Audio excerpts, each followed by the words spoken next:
IBPS clerk எக்ஸாமுக்கு apply பண்ண ஆஸ்பிரண்ட்ஸ்க்கான video தான் ஆஸ்பிரண்ட்ஸ் இது. முக்கியமா பிகினர்ஸ்க்கு 1 வீக் எக்ஸ்டெண்ட் பண்ணியிருக்காங்க இல்லையா? இத நம்ம எப்படி யுட்டிலைஸ் பண்ணணும் அப்படின்னா, ஒரு சில பேர் என்ன பண்ணியிருப்பீங்க, அப்ளை பண்ணிட்டு, பே பண்ணிட்டு அப்படியே வந்திருப்பீங்க. ஓகேங்களா? இப்ப ரீசென்ட்டா வந்த என்ஐசிஎல் அசிஸ்டன்ட் எக்ஸாம்ல ஒரு மேம் வந்து அவங்க பேர 2 டைம் டைப் பண்ணிட்டுருக்காங்க அப்ளிகேஷன்ல. அத செக் பண்ணாம வந்துட்டுருக்காங்க.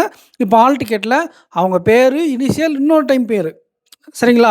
இந்த மாரி இஷ்யூஸ் இருக்கும். சில பேர் கேட்டகரி மாத்தி போட்டிருப்பீங்க. சில பேர் டேட் ஆஃப் பர்த் மாத்தி போட்டிருப்பீங்க. நெறைய இன்ஃபர்மேஷன் மிஸ்டேக்கா போட்டிருப்பீங்க. இப்ப இந்த வாரம் 1 வாரம் எக்ஸ்டெண்ட் பண்ணியிருக்காங்க இல்லையா? இந்த டைமை யூஸ் பண்ணி நீங்க எகைன் லாகின் பண்ணி ஏதாச்சும் மிஸ்டேக்கா போட்டிருக்கீங்களா? அப்படிங்கிறத செக் பண்ணிட்டு, அது மாத்த முடியாத விஷயமா இருந்தா அப்ளை பண்ணிடுங்க.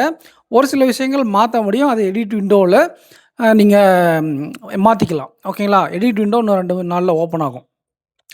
அது மட்டும் இல்லாம 2 நாள் மீன்ஸ் அந்த அப்ளை டேட் முடியுது இல்லையா? அதுக்கப்புறம் 2 நாள் கழிச்சு ஓப்பன் ஆகும்.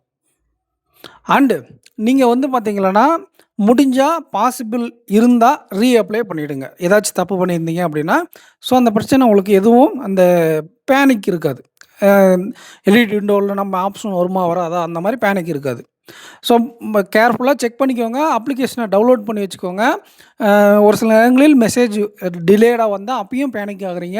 என்ன மெசேஜ்னா, ஹால் டிக்கெட் வந்துருச்சுன்னா, ரிசல்ட் வந்துருச்சுன்னா, அந்த நம்பர் இல்லாம, ஸோ மெசேஜ் டெலீட் ஆயிடுச்சு அப்படின்ட்டு கண்டிப்பா அப்ளிகேஷன் டவுன்லோட் பண்ணி வைக்கிறது ரொம்ப ரொம்ப சேஃபான ஒரு விஷயம். டவுன்லோட் பண்ணி வச்சுக்கோங்க.